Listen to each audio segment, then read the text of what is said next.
Welcome to Herf Zone Live. I am here every Tuesday to bring you the best content weekly. Be sure to subscribe on YouTube, search for Team Shirtless Mike, and follow on Facebook at Shirtless Mike. You can reach out to me on Instagram at Shirtless Mike 2020. See what goes on in my life, and hopefully I can see what goes on in yours. Herf Zone Live is expanding. Get your product in front of hundreds of viewers every single week. Let me advertise your cigar or product to my audience. DM me, let's exchange information, and get you a part of the Team Shirtless Mike team. What is going on, everybody? I see people are starting to pour in. If you are watching, the best way to see your comments up on the screen is to go to the YouTube channel, Team Shirtless Mike. And when you leave comments, I'll see it on my end. And also the Shirtless Mike like page on Facebook.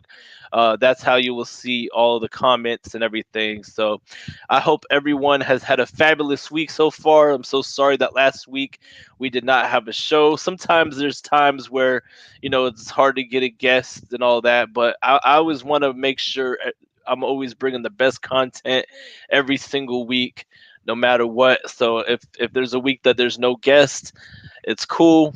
And also I fumbled because I scheduled a replay and it accidentally scheduled for Wednesday at 7:30 instead of Tuesday at 7:30. I don't know, I might have been half asleep when I scheduled that, but it's all good though. Tonight I have an awesome show lined up for you tonight.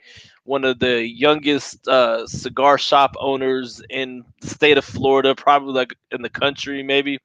But he's a young guy, my age range, doing some big things. Uh, he's waiting patiently down in the Hustler Universe Podcast Network green room, where you'll find the Cigar Hustlers podcast and the Chet and Palmer Shit Show. Welcome to Herf Zone Live, Darian Jackson, aka Jack, the cigar enthusiast, the owner of Dapper Ds Cigars. What's up, going brother? on, beautiful people? What's up, my brother? Nothing much, man. I'm just getting my cigar lit here, and just getting this bad boy lit so I could get this interview started, man. So, how was your day today, my brother? Man, today has been a very eventful day. Meeting at the meeting, and we're about to get ready to open up another lounge. So we've been having a lot of talks about that. So it's been a very eventful day. How about yours? It's been good, man. I was telling you before the show, we're switching POS systems, and when I say that, it has two meanings: POS, point of sale, or piece of shit. Because we got to manually do everything, but we're making some progress. So it's my first retail job. I never did retail before, but until last year when I started at this shop at Smoke Green 72. And I'm getting the hang of it. I'm shining, man, like I'm supposed to, man. So tonight I am smoking a Jaime Garcia, awesome cigar. Everyone out there that's watching, make sure you leave some comments. Oh, I see your co-host, Mr. Anthony, is watching. Johnny the Cigar Baker. How you doing, brother? Hey, what you smoking tonight, Man, Jack? I'm actually smoking Black Label Trading Company Block by Desiccant. This cigar, man, was actually gifted to me. So I haven't smoked this. I want to say maybe I haven't smoked this thing in a couple of years now. This one was given to me back like 2020 or something like that, man. So it's great. And kind of piggybacking off of what you said also, man. I understand those grinds, those hard works in retail. A lot of people don't realize the importance of retail, and especially in the cigar industry, man. But when you love cigars, bro, it's easy to talk about these things. Exactly, and I'm sure, you might have done other retail stuff, but it's kind of like different though. You're the boss man, so you gotta, I'm sure you getting your feet wet, and your hands dirty, because this is your first venture, right? Yeah, this is my first lounge, and even a lot of the inventory. I remember, a couple days before we opened this actual lounge, man, we were scanning on the barcodes, getting them linked in. Didn't know what the hell we were doing, but we were just trying our very best to try to get them in. So yeah, I'm in here. I'm in here trying to ground with these dudes as much as I possibly can, as long as my time presents. Hey, that's real. That's the best type of boss. My boss is the same way. I love him to death, but he's not. As far as the day-to-day operations, he can run the register, and then he does all the back work, the stuff that I can't do. But he always knows that I'll be right there. He just has to be like, Mike, come here real quick. Yeah, And exactly. but it's all good. So yeah, I like to get to know our guest on a personal level, and since this is your first time on Hearthstone Live, so I want to start at the very beginning. I sound like DJ Vlad when I said that. So Jack, where are you originally from, bro? Man, I'm from a small town right outside of Chicago called Kankakee, Illinois, man. So, little history lesson here. Back in, obviously you hear about Walker Homes and in Memphis. You hear about the Percy apartments or projects in New York. When Pellegrini Green in Chicago got shut down, which is now known as Wrigley Field, the new Hmm. Wrigley Field. That's what Pellegrini Green was at. So Kankakee used to be this nice suburb that back in the 60s, you used to see some of the most exclusive Cadillacs and whatever exclusive cars you used to see out there, the fancy mobiles, until Pellegrini Green shut down. So then everybody migrated to there. And now that's where I originate from. So Nice, nice. And so you're a '90s kid. You grew up in the '90s. Were you born in the '80s or you were born in the '90s? Because I know you're a little bit younger than me, but not by much. I was born in 1991. Okay, so I 1991. was born in the '80s, '89, the tail end of the '80s. So you Yeah, grew up in the '90s. very much Born in the so. '90s. You did too, though. Yeah, I was born in You were the born in '80s. the 80s, but you grew up in the, you grew up in the 90s. I'm an '80s baby, '90s kid, but it's Yeah, all there you good. go. But just on that cusp. So, what was your experience like for you growing up in your family? Do you got siblings? You come from a large family, small family, all that good stuff. Like, give us a snapshot of your early life. Well, I actually grew up in a single family home. My mother um, was a hardworking woman to try to make ends meet. She worked 3 jobs. There was really no sense of direction. A lot of people, I feel like, especially in the business world, had great upbringings that really cultivated and molded them into the person that they is. Well, I had the complete opposite. And nevertheless, I'm the middle child, so I was born. I have an older sister and a younger sister, so I'm the only boy. And every single moment of my life has just been grinding and overcoming and just trying to be the best version that I possibly can. And just playing my cards the way that they was dealt to me. I got all hearts, but I made some spades. I turned some spades into some of those hearts into spades. So Hey, absolutely. Now, growing up, did you play sports? And if so, what did you play? man, I played football, man. Growing up, I played football, and then in high school, I decided that college wasn't going to be for me, and I decided that I was going to go to the military. So I did 10 years in the Navy, where I actually got out the Navy back in 2019. And yeah, man, so I did a lot of my, you know, extra stuff just, while in the Navy, learning life experiences. Yeah, most definitely. We're gonna talk more about the Navy in just a Yeah. minute, but like what other interests other than playing football and stuff did you have growing up? Man, so one thing that I really found was like really relaxing for me was it was fishing, man. And I remember as a young man lost in the streets and didn't really have no direction, man.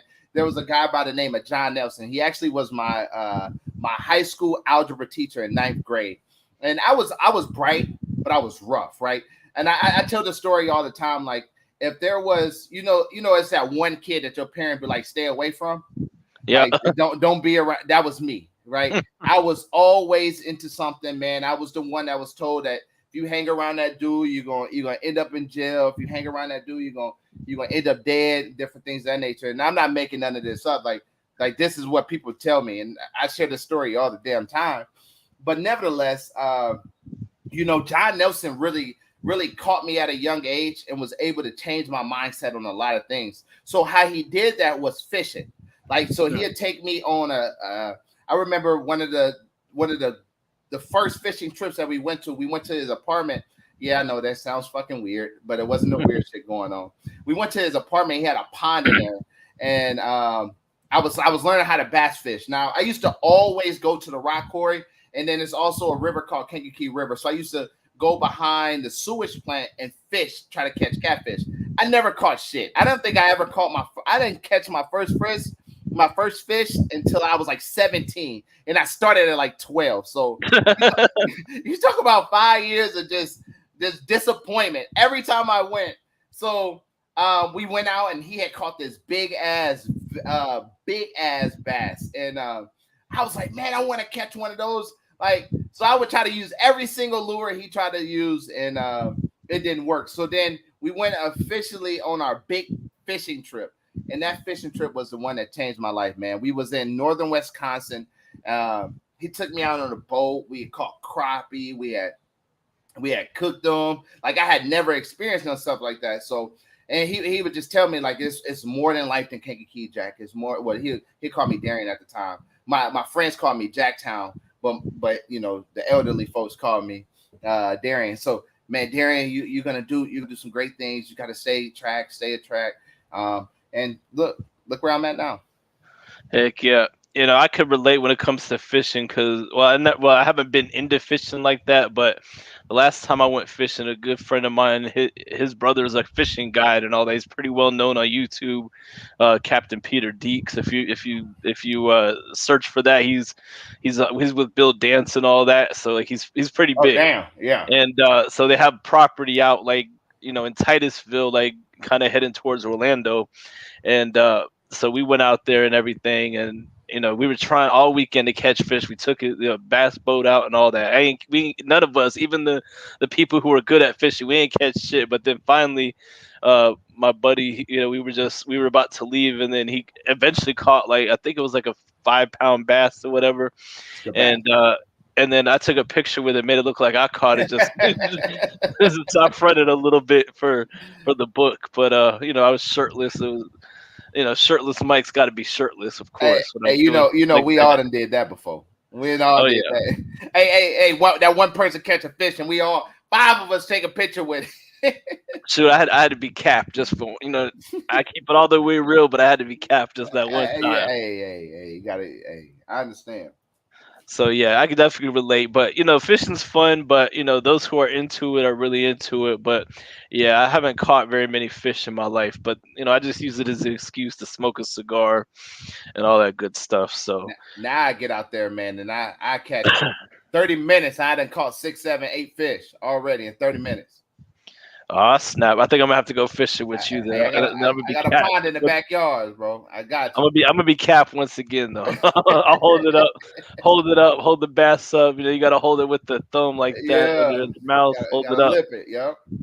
But yeah, so you know, so you did 10 years in the Navy. Tell us about your experience in the Navy and what made you want to join the Navy. So, funny story is, I was really stuck on joining the Air Force. I really wanted to do the Air Force growing up. Back in 2008, about 2008, 2009, I think I joined in 2008, and I was in debt for about a year. So during that time, like, quotas was easy. Like, you know, 9/11 had hit, everybody wanted to serve. Like, the Air Force recruiter was never there. Like, never there. This dude would probably come into office for an hour a day because he had people just lined up out his door just ready to come in. So I had so in high school we had something called the Career Center.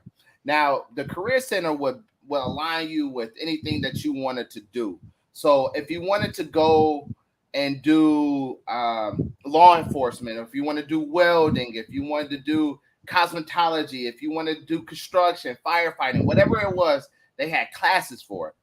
So I had went to the Career Center, and I was in the law enforcement class, so she always had people in.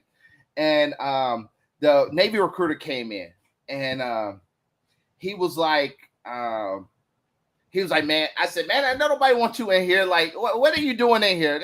Everybody wants to join the Air Force. Like, he was like, here, give me.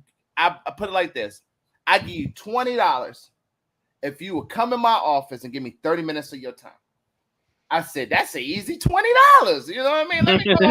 Let me go ahead, go in this Navy office and get my money, because I already know I'm going to the Air Force. So I go in, I laugh because of the story that continues on. I go in and I sit down, and dude starts talking about the Navy, and I'm just looking at my watch like, 30 minutes. Timer is set. Let's go. Hurry up. So in the 30 minutes, he puts the $20 on the table, and he said, so why not the Navy versus the Air Force?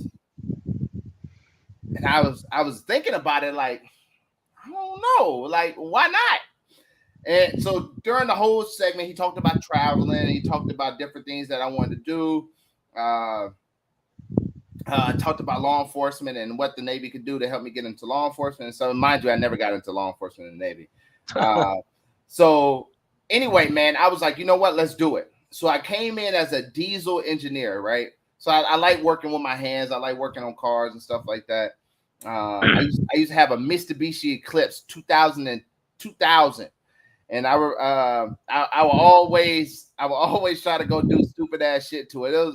I literally blew the head gasket twice on that because I was just trying to make it seem like it was a racing car. Yeah, it wasn't. So anyway, man, I ended up joining the Navy, and that's kind of where it is. And within my Navy career, bro, I literally traveled to 29 different countries. Now I did spend about 3.5 years on the water, but nevertheless, man, it was a great experience. I was able to get a head start, in life versus where everybody, most people really get, start finding their foot in life about 22, 24, 25, 27, around that time frame, that 22 to 27 time frame. Man, I jumped in out of boot camp. I had a baby. So that got me going quicker. And then which is my youngest daughter. And then, I literally went to South America. So I went to Peru, Brazil, Panama, Colombia, Mazatlan, Mexico. And this was all within my first year in the Navy. So I done seen 6 southern countries, before I was even 19. And then on top of that, in Mexico, you can drink at 18. So I was already drunk as shit.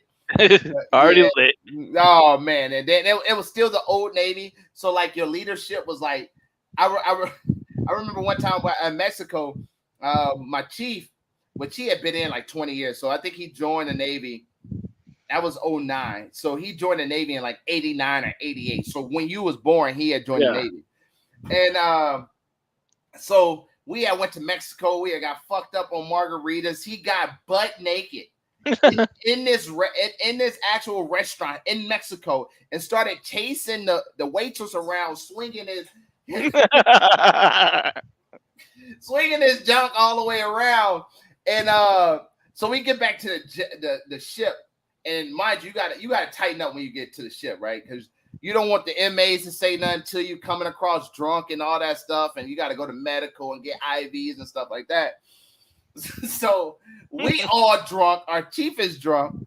He comes on a boat and say, permission to come aboard.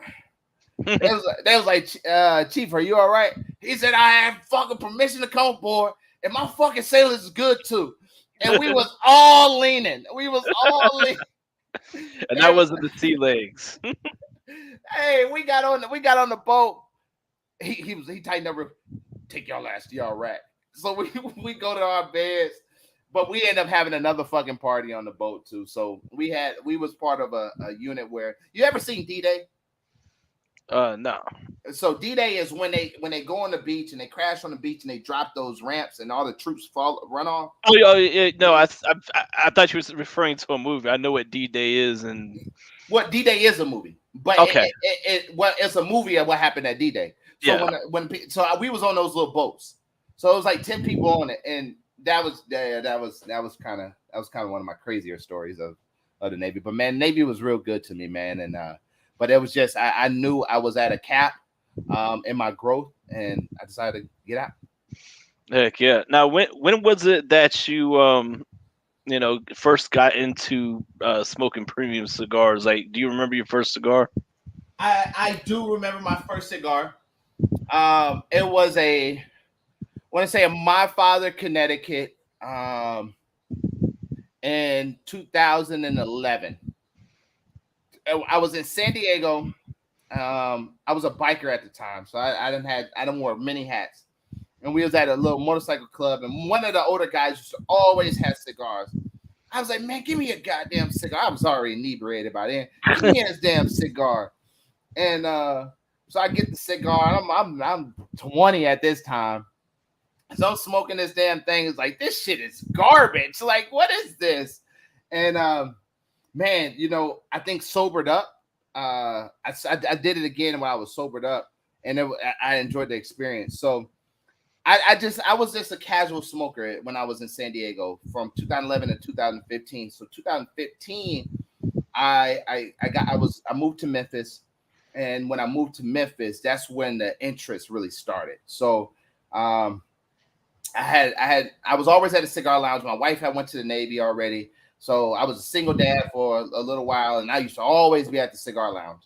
And I just like, man, I might as well start working here and get paid. I mean, I'm always freaking here. Let me just go ahead and get paid. So I started off just like you. That's a retailer, selling cigars, not knowing shit, just bullshitting my way through it. Like most tobacconists do nowadays, that don't really have no formal education on cigars. And then I just started growing. And then I got into procurement, and then from procurement, I became a general manager. That was in 2018. So once I got there, I transferred and came to Jacksonville, and the rest is history. Absolutely. Now, everyone has their way of developing their palate from smoking everything. They can get their hands on to smoking what's recommended to them. How did you start to develop your palate personally and determine what you like and don't like? Was that just smoking everything like most of us do? You know what? I had a very unique way, and I'm not scared to say how I used to smoke cigars, because I think it's a lot of realistic people that's out there smoking cigar that does it this same exact way. I would look at the wrapper. If the wrapper looked fancy and it looked like something good, I smoke it. I didn't have anybody like here at our shop, man. We really hone in on creating the smoker that we want to build on, right? Yeah. So if somebody is new, I'm not about to sit here and be like, man, I think this Palencia Irma Fuente Solomon V is a great way to go. Like, no, that's not. So we really focus on understanding. You have to learn your size. Once you learn your size, you have to learn what origin you prefer and what notes do you like about that origin. So then now we can go ahead and curate this your palate pretty much. Yep. For me, I was smoking anything that just looked good. So Alec Bradley had one that was called the Nico Piro Diamond Press, and I love that damn cigar. It was way too strong for my palate, but I liked the way it looked. Yeah. So I used to always smoke that a lot. I used to smoke Padron a lot. Alec Bradley, the Lancero, the Coyo. A lot of people say they don't like the Coyo. I enjoyed the Coyo a lot. I like Lanceros. So anytime I find a Lancero, I go after it. And then that's when I got on Crown Heads too, because in Memphis they had one that was called the Tennessee Waltz. Yeah. The Tennessee Waltz has this little orange band. There was nothing unique about this damn cigar. But I tried it one time, and that's what I just kept on smoking. So eventually, it got to a point where, because I was purchasing inventory, I would smoke a lot of stuff. So eventually, I just smoked everything, and that's how I developed my palate. That's not the way I recommend everybody else develop theirs, though. Yeah, I always help people out. So I determine what level of cigar smoker they are. If they're brand new, I always start them off on mild, and I recommend for a while I put them on every good mild cigar that I think is good. Just period. Like I even make custom samplers for people. I'm like, Yeah. give me your price range. I literally go through the humidor, pick out whatever strength level, whatever the price point they want to spend, and I just do it that way. Like we don't even, I just do that like on a hand selling basis. I'm like, I got a lot of wives who come in, and their husbands trust my palate, and they like all the recommendations I do. So I'm helping everybody build. So there's many ways to help somebody Yeah. to develop their palate, and which is awesome. But I do have to take a quick break and shout out my sponsor. I'm gonna go ahead and put you below, and in just a moment here, just gotta. It's hard. Okay, so I'm gonna put you down below. Do a little sponsor shout out. We got a lot more to talk about, so make sure you hold on, everybody that's watching. We'll be right back. All right. Herf Zone Live is sponsored by Nomos Cigars, rated 91 in Cigars and Spirits magazine. Nomos is a full body 6x56 cigar that features a rich, full flavor accomplished with a high quality construction and exclusive aging process. Once the fine cigar is born, it immediately begins our exclusive Nomos Aging Process nap. While each cigar naps, it continues to develop its unique aroma and flavor that sets itself apart from any other cigar the world over. It is a delicious medium smoke resulting from the finely aged Cameroon wrapper and blend of an 8-year-old seco Dominican filler and 5-year-old Nicaragua criollo filler. The Indonesian Sumatran binder finishes the cigar ingredients with the finest quality tobacco available. This exclusive blend provides a beautiful smoke right down to the last nub. Check out nomoscigars.com for info on where to find retailers that carry Nomos cigars. Orders also available on their website. Also follow them on Instagram at Nomos Cigars. All right, we are back. Appreciate your patience, everybody. So we're gonna just keep this conversation going now. So how long have you been doing your show now? It's been a couple years. I saw you just storm on the scene, and I was like, this dude seems, he's killing shit. So tell us about like what, how did you start your show? What kind of made you want to start your show? Virtual Smoke Deck Live, and just give us some insight into that. So as Mike said, the Virtual Smoke That Live is my podcast. Shout out to my co-host Johnny, the cigar baker that was also on. Hope he's still on, man. Johnny, say something if you're still on, man. But nevertheless, man, our podcast got started. It has a very Navy background, and I know Johnny don't really know that because he's an Army and bullet sponge. Yeah. So if I can call it the Virtual Bullet Sponge Live, then it'll be more it'll be more capturing of what Johnny is. No, I'm just kidding, Johnny. I love you. But yeah, it has a really Navy centric vibe. So on the ship we call the smoke deck. The smoke deck is like the place you smoke at, right? So when you're on a ship, you just can't just light up a cigarette or a cigar or a pipe or vape. Or I don't even think you could do vapes on ships. But nevertheless, you couldn't just light up anywhere. You had to go to this designated spot. So what would happen on a 9-month deployment, import, whatever, you start to build relationships on these on the smoke deck. So you'll talk about everything. You'll talk about marital problems, kids, what's going on in the Navy that day, like the bullshit that you had to do that you didn't hate, that you hated that your chief or first class made you do. This is just a place to do it. It was a place of like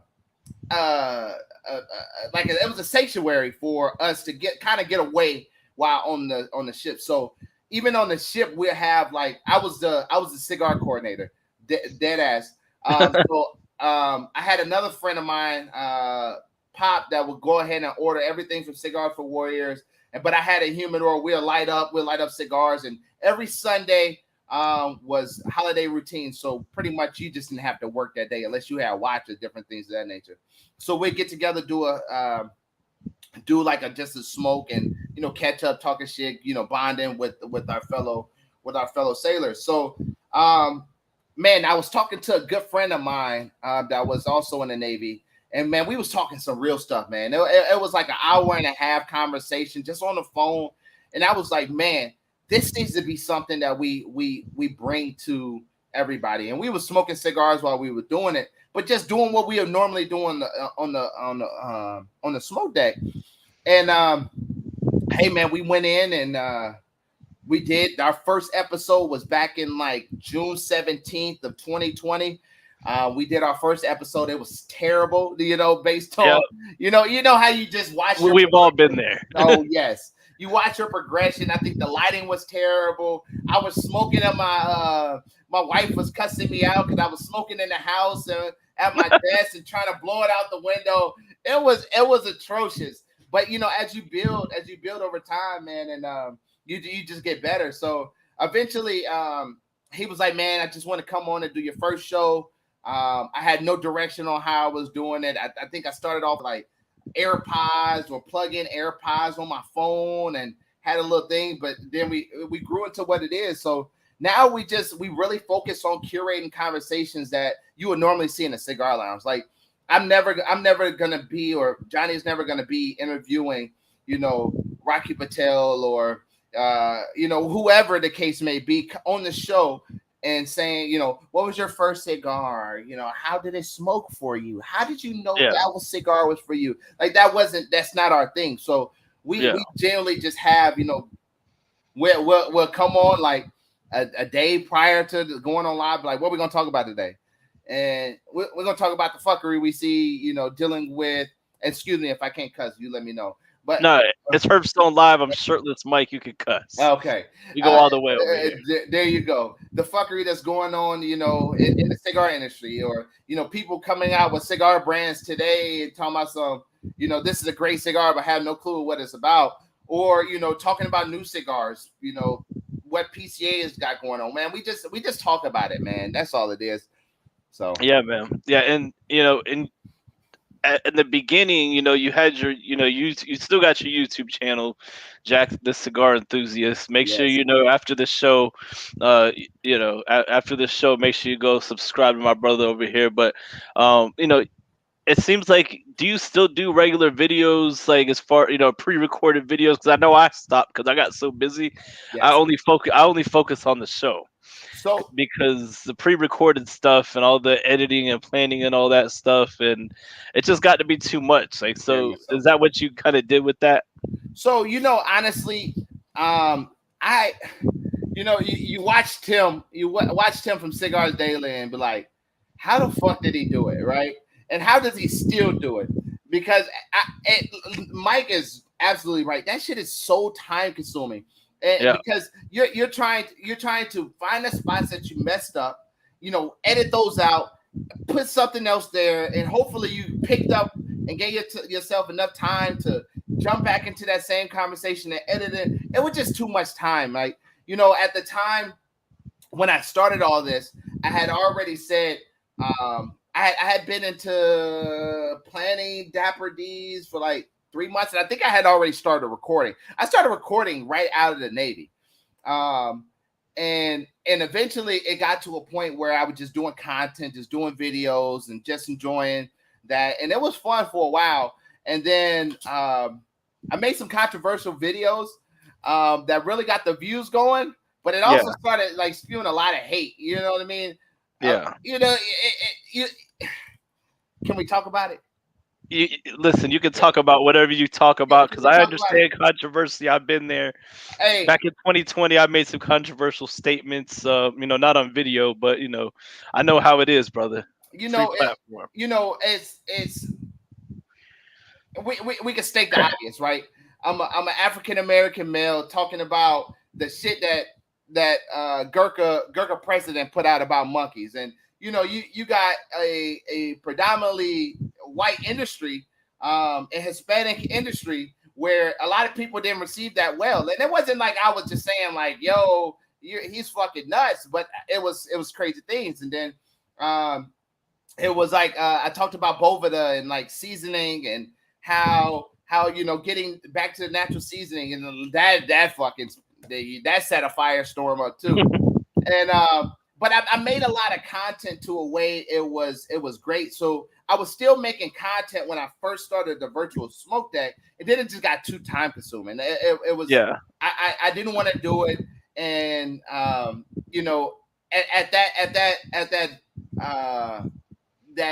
that moment, I was also dealing with everything coming from all the other videos I'd done.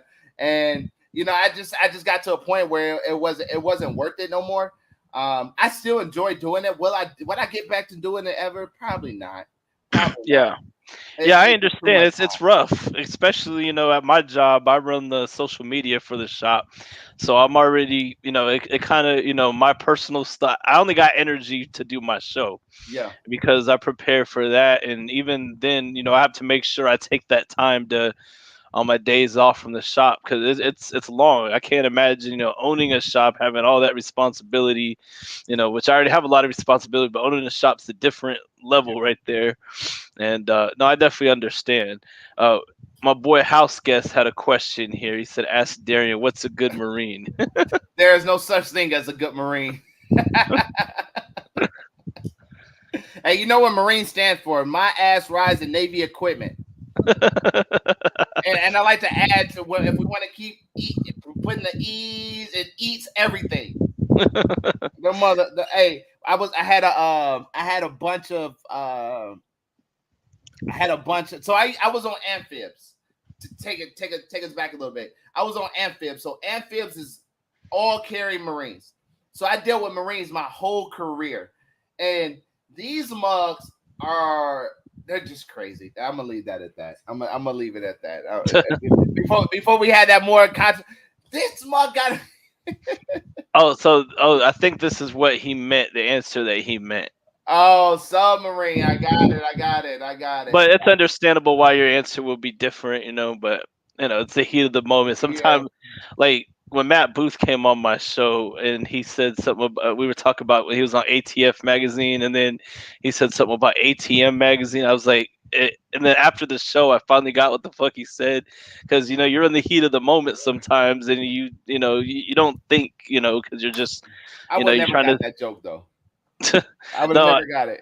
no, I got it after the show. I was like, just think about it for a second, and then after the show, I was like, that motherfucker. Mhm. But it's all good. So yeah, so going back, we were talking about YouTube and everything, and so you now focus on your, the show, the virtual smoke deck. You recently brought on Johnny the Cigar Baker. Shouts out to him. Yes. And you've had a chance to interview like a lot of heavy hitters so far, even more so than I have. I've interviewed quite a few, but I try not to interview everybody that everybody else is interviewing, and everybody else that everybody interviews will come. It's just I'm not trying to have them on around the same time as others. But who has been your favorite interview so far that you've had the chance to interview within the cigar industry? Oh man, that's a good one. That's And a it could real be a couple. It could be a couple because I know interviews are like your baby. You yeah. hard to pick just one. You gotta make sure you love them all equal. Yeah, yeah. I would say I mean I'm a big John Huber fan. I don't know what it is about that guy, what it is about Crown Heads. I love John's story. Me and John has really grown to be really good friends for the most part.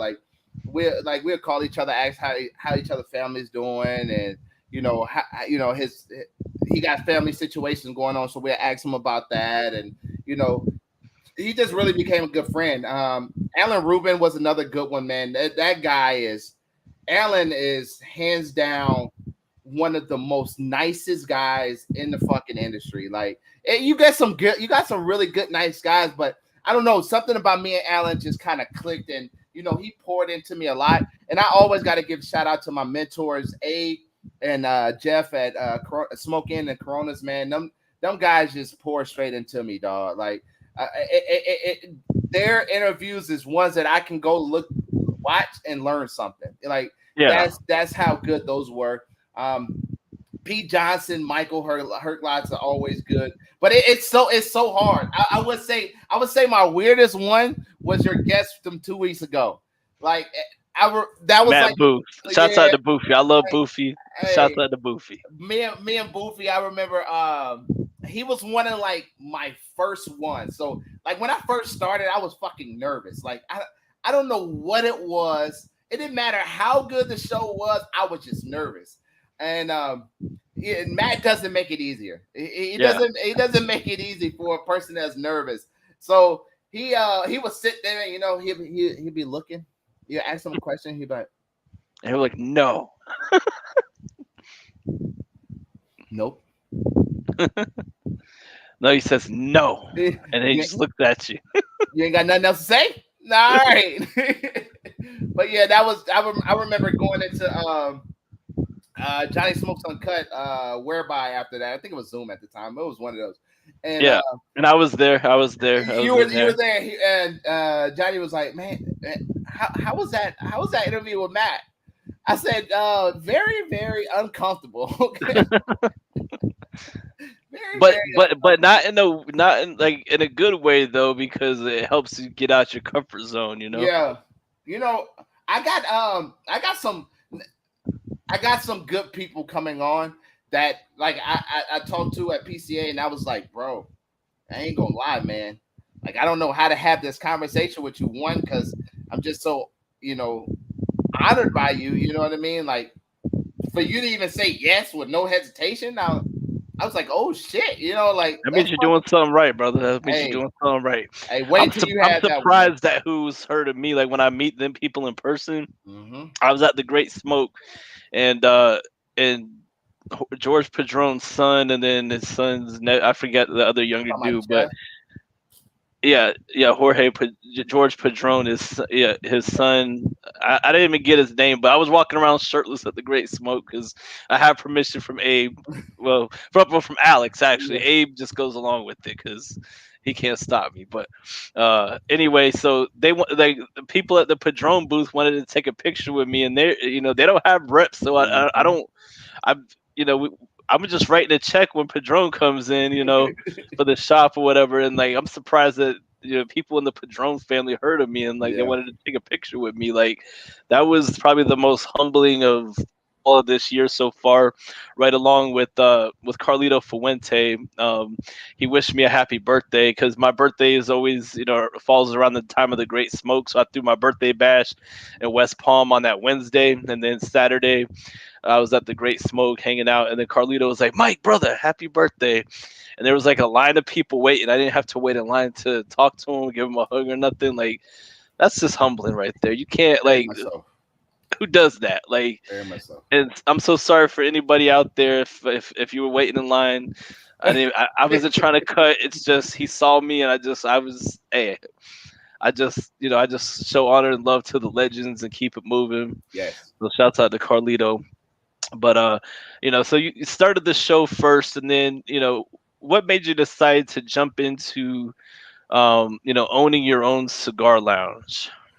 Oh man. And So I know it wasn't an it wasn't even a jump. That was a long, tedious decision. very much so. So when I got out the Navy, I had vowed to myself that I wasn't gonna do anything else that I didn't like to do. All right. And what I meant by that, I was still young. I was 27 when I got out the Navy. So with me sitting down and having a serious conversation with my wife, I said, love, I really wanted to do law enforcement. So here's the backstory. I really wanted to do law enforcement. I had no intentions, but I had in 2017, I started like writing notes. If I was to open up a cigar lounge, this is what I would do. This is what I want to do. I would want to make it look like this. And then they kind of got archived, right? I didn't worry about them. Man, when I got out the Navy though, bro, I got a bachelor's degree in criminal justice. I was in shape. I, was doing well. And man, I made it through the whole FBI process, and then I got to the polygraph. In every single police department, I failed my polygraph. Every single one of them. And you're talking like, well, Jack, what the fuck did you do? Nothing was it. I didn't do nothing. I wouldn't have been in the Navy, right? So, nevertheless, man, I got so discouraged, bro. I remember this is no shit, true story. I went home and I was crying, man. I was telling my wife, man, like, what the fuck am I gonna do? I just got out the Navy. I wanted to do, policing, but nobody would hire me. So I went into insurance. I was selling life insurance. I did that for a little while. I was good at it, but I didn't want to do that. Like that's just the worst. Like when you're Yeah. selling people on their financials and stuff like that, it's like you're trying to give them this trust that they need to build in 30 minutes that they should build in 10 years. You know what I mean? Yeah. So then I was I was in HR in the Navy as well, and I had a lot of HR background. So then I got into HR for a medical instruments company, and from there I didn't like that shit either. So I came back again and said my wife, "Hey, I don't like none of this shit. Like I'm about to quit, and but I don't know what I'm gonna do." And she looked at me in my eyes and said, "Well, why won't you go for your dream?" And I was like, "Well, what is that?" She said, "Go start your cigar lounge." I'm like, "Fuck, how am I supposed to do that?" Like she was like, "Well, we got X, Y, and Z. We can put that up, and you go start it." So I dig back into those archives in my email, and I'm gonna see if I can pull it up too while I'm talking. And I found him, man, and I went ahead and did it, bro, and the rest is history. Now, what made you just, because your cigar lounge is, you're high end. If I was to go there, I couldn't be showing up. I don't think I'd have permission to show up shirtless. You No, you gotta had to put a shirt on. you gotta wear Hey, my boy Dave Arlinghoff actually sent me a shirt that says "Cigar Life Guy." He does life insurance for cigar smokers, Uh-huh. and he sent me a nice button down. So when I do come to Jacksonville, I'm gonna wear that shirt, and because I do have to wear a shirt. But so it's high class. What made you decide on the name Dapper Ds, and and with the vibe that you were trying to do as far as like cigar lounges go? So the cigar lounges that I was at in Memphis was very family oriented, right? We were the type that would get together on Fridays, get together on Sundays, get together on Wednesdays, and just smoke, have a good time. 5 hours, 6 hours. It was always constant, right? So when I first got to Jacksonville, I would go to cigar lounge and nothing just felt family oriented to me. Um, and so eventually I was like, okay, well, that's our niche, right? So at first I was gonna call it DNR Cigars, right? Which Renisha is my wife's name, so it was Darian and Renisha. And I was talking to my mentor, and he was like, "Bro, that fucking sucks." I was like, "What?" And he was Sounds like, like "Yeah, do not resuscitate. resuscitators." So you're like, you know how many adjectives, how many that could have stood for anything, right? So Yeah. I was gonna do a stethoscope around the DNR and make it like doctor cigars. Like it was some corny ass shit, right? So I get to my mentor and I'm talking. I'm excited, and I used to always, like, when I got out the Navy, I used to always wear suits. Suits. If I'm not in suits, I'm in some slacks and a nice collar shirt. And I was telling him I'm excited, boo boo boo, and he was like, "That fucking sucks, bro." Like, he was like, "No." He was like, why don't you do Dapper Ds or Dapper D cigars or something like that? So, I don't know about that shit. That shit sound corny. So I get home and I tell my wife the story. I'm like, "Man, look, I was telling X, Y, and Z, this what he said. He said Dapper Ds." And she was like, "I like it." Fuck you mean you like it? You don't like DNR? She was like, "DNR can stand. It can be an acronym for many things." So I went with Dapper D's, man, and the rest is history. So when we first started, we started off as an upscale cigar lounge, right? We have a dress code, nothing crazy. At first it was collar shirts. After 5, it had to be shoes. You couldn't wear tennis shoes, no t-shirts, no any of that. And what we was doing, we was setting a standard. A lot of people like, "Man, I ain't getting dressed up to go smoke at a fucking cigar lounge. Who the fuck do you think he is, right?" And that makes sense. And like I legitimately would say, well, there's a thing for everybody. And it was like, "With that stupid shit, you're not gonna fucking make it," and blah blah blah. And I'm like, "Yeah, I appreciate it." So then I started coming back because I started realizing what I like to wear, right? And not every day I want to be in a shirt and tie, right? Not every day I want to be in a polo. Not every day. Like my uniform now is a express shirt or a black t-shirt, some blue jeans, and some black and white shoes. And I said, we set the standard that we wanted to set, right? We made it known even worldwide. We had people coming from fucking Washington, New York, Chicago, Michigan to see Dapper Ds. So I said, "You know what? We have set the standard to the point where now we have developed a culture. We have developed our culture. You don't need to come, with nothing crazy, a collar shirt or nothing like that. All I tell people now, just look like some and no flip flops. Yeah. No flip flop. Like we're close to the beach, and a lot of people have this like Clearwater, Destin. I won't even say Tampa. What's another like West Palm Beach? Yeah, the classy beaches, not like right, Cocoa Beach by where I live. they well, even Cocoa Beach, they have this mindset that this is a beachy area. Well, no, it's not. Yes, a millionaire could be wearing flip flops, but guess what? A millionaire can also have some tennis shoes that he can throw on too. So it got to a point where it was like, damn, Jack, blah blah blah. So now it's just no flip flops, and just look like some. So even when you come down, if you want to wear a shirt that says "Shirtless Mike," you're more than welcome to. Yeah, I just want to show. I won't show up shirtless unless unless you book me, and that's kind of like how it is. There's certain places I'll show up shirtless if I got that strict permission. But at this point, book me to host an event. I'll be shirtless the whole night. Hey, look, there you go, baby. But yeah, that's a little bit about why we did what we did. Yeah, and so what brands do you guys carry at Dapper Ds? Man, we carry a lot of them, man. I think some of the ones that is off the norm. We carry Southern Draw. We carry Black Studio Works, or Black Sheep, or Ova Negra. There you go, that one. Black Sheep. But we don't really carry a lot of boutique brands. Like we really got to the fundamentals of what's gonna sell. Yes, it's okay to sell, be able to tell a story of a brand.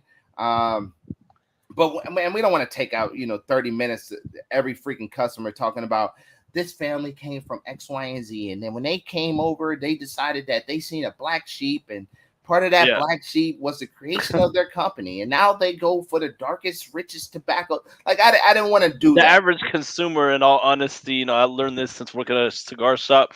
They're not like cigar nerds like us, so they just want something that's gonna smoke good, burn good. They enjoy. And half the time, they rely on the person working and building that relationship. Like we kind of direct what people smoke because not everybody's a cigar nerd, As it's a very small segment of the population that's a cigar nerd. Like half the people, they don't give a shit. Like when Cigar Aficionado comes out, I'm sure you did the same thing. You were trying to looking at the list, see what all you carry so that you can, let people know that you got it and all that type of stuff. Because people literally they come in there on their phones and like, you got this, you got this, you got that. And so the average consumer, they go to the big name, like Cigar Aficionados of the world, and they, when that list comes out, they want to see that. Luckily, we had a couple of we had the number 1 and number 2 cigar of the year. So as soon as I got that announcement, we had my boss already had the Monte Cristo 1935 number 2. He already had that order because before the rush came in, and I opened up another box, restocked. We made sure we had the Padron 1964 Torpedo Natural. Boom.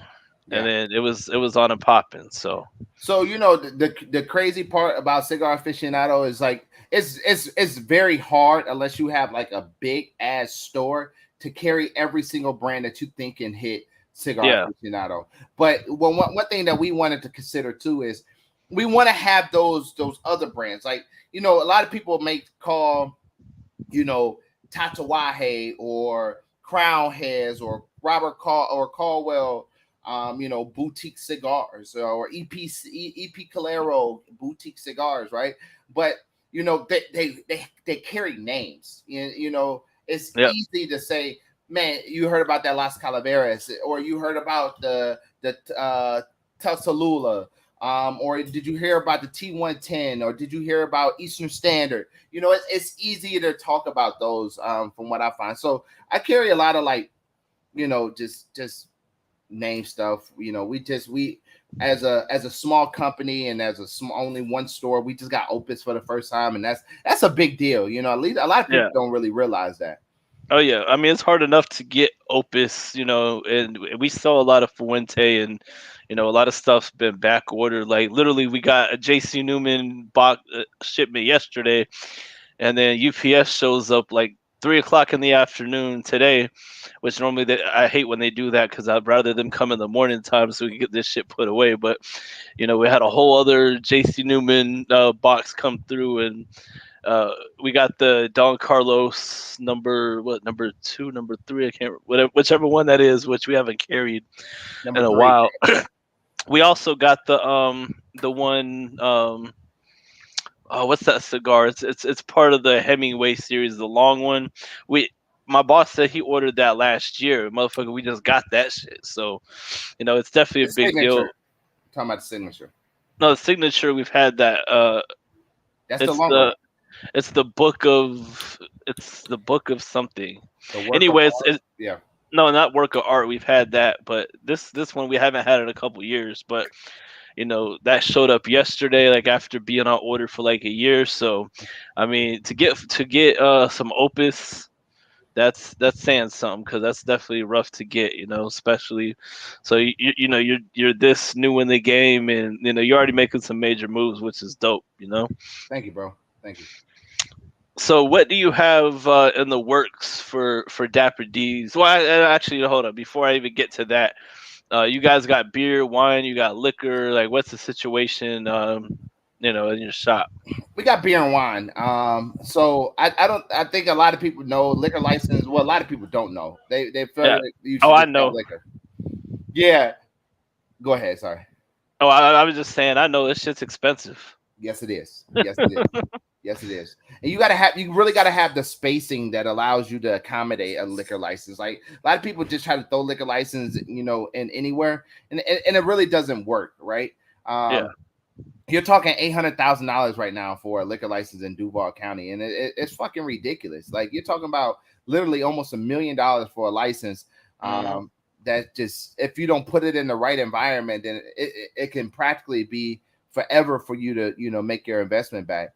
But one thing that we got great at is, even though we serve beer and wine, we have some cocktail drinks. We have port flights. Port really goes well with cigars. Yeah. A lot of people don't realize that. That Yeah, we have dessert, some of that.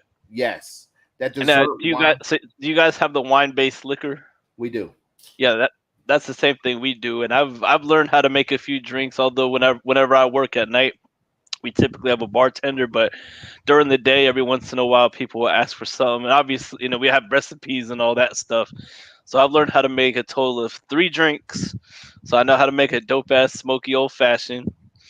And Yep. it's definitely, like, you can hardly tell the difference, like, Yeah. unless, now when you drink it, if you try to drink it straight, it tastes like a muted version of what you're trying to drink.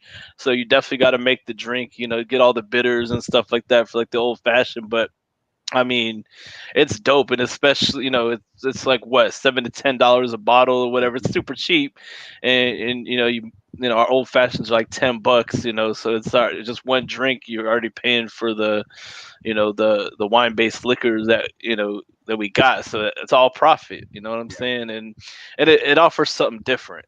Very much so. Very much so. Yeah, like literally, you learn to be creative. You know what I mean? It's like, I like, it's one. What's Fidel's shop? Stogie pairing cigars. I think they're closer to you. I don't know where, but Vidal Rivera and his wife Jessica Rivera owns that, man, and they got really creative with their different local beers that they bring in. They do different drinks. They have a whole cafe where they're making espressos and Yeah. Yeah, our bartender on Thursdays, we do like, the martini drinks or whatever, but her name is Tara, so we don't call them martinis, we call them Taratinis. And she creates her own, like, she'll custom create stuff. Like, she just is like, she'll bring stuff in or asks, my boss to pick something up. So she does like espresso martinis, all that. And like, she kills it. So we created her own night, named it after her, and that's dope. Taratini Thursday. Shouts out to Taratini. I'll have to send her this. She's not on social media, but she's on Instagram for the shop. But I'll have to send this to her, text it to her, and be like, "Yo, I gave you a shout out." At 5930, call it 5930. 5930 for sure. Yeah. So what do you got planned for the future with Dapper D's and everything before we get out of here for the night? So we're expanding. We're about to open up another store in May, and then we have another one that's lined up for 2024. We're not disclosing those locations just yet. Keeping it Yeah, of close. course not. But yes, we do have that going on. My goal is to open like 3 or 4 within Jacksonville, and then I have my eyes set on something that's out of Jacksonville. That really has a market. It just doesn't have, the lounges. So we're looking to expand. As I stated, man, you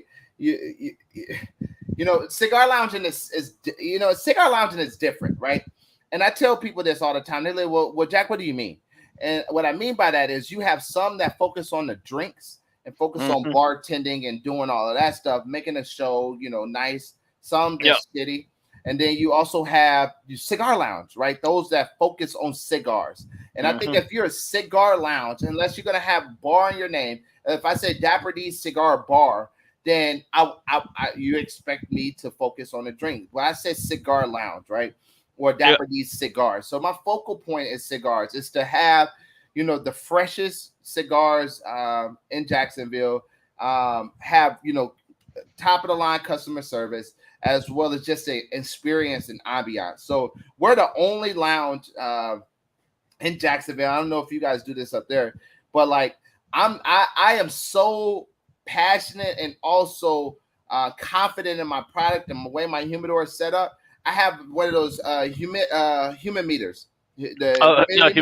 Yeah, I have one. I'm friends with Luigi, and he actually gave me his personal humidimeter when I first met him in person. Because this is when I was with Stogie Press. He read my articles all the time, and he was a fan of what I do. And he was gonna wait, but then he met me sooner than he expected. He gave me his personal humidimeter. Hey, don't. So I would literally take if you say, "Hey, Jack, I don't know about this cigar. I don't care which one it is. You pick it. I'm not stabbing, show you 70 or at least 65 or whatever." So that's how determined we are of our product, and making sure that you're getting the best experience when you come to Dapper D. So yes, be on the lookout. Start bringing mine to work because I have it at home for personally. I'm gonna start stabbing cigars in the humidor. Hey, that's the best way to know how your humidors operate. Yes, you got gauges and all that stuff on it, but the best way to know if your cigars are really capturing that humidity that it's putting out, stab that mug, see what it is, and you better be ready. You gotta be confident when you put that mug on. Otherwise I'm gonna be buying shit that I wasn't intending on buying. Even so, you don't want to do that for a customer, and then all of a sudden that shit say 80, and you're like, well, fuck, Yeah. No, I'm gonna do that in the morning time before anybody comes in. When I first open up the shop, sometimes, for the first couple hours, it could be a little, quiet, until people get out and about and start coming in and all that. So, yeah, I'm not gonna do, because I speak facts. People know. Like I told somebody we had really good coffee, and the person was like, "My God, this coffee's so good." I said, "Bro, I'm not gonna speak some factual shit without me knowing." Like same thing with the cigars I recommend. Like every single person I recommend cigars to, like I tell them, I say I may come off as cocky a little bit. That's part of what I do. It's part of my experience here, but I'm only gonna speak facts when I know I can back it up. I only talk that cash shit if I'm about that cash shit. So that's the best way to do things. So yeah, man, that's the best way to do things, man. So before we get out of here, I try to keep my show around the hour, sometimes a little over an hour.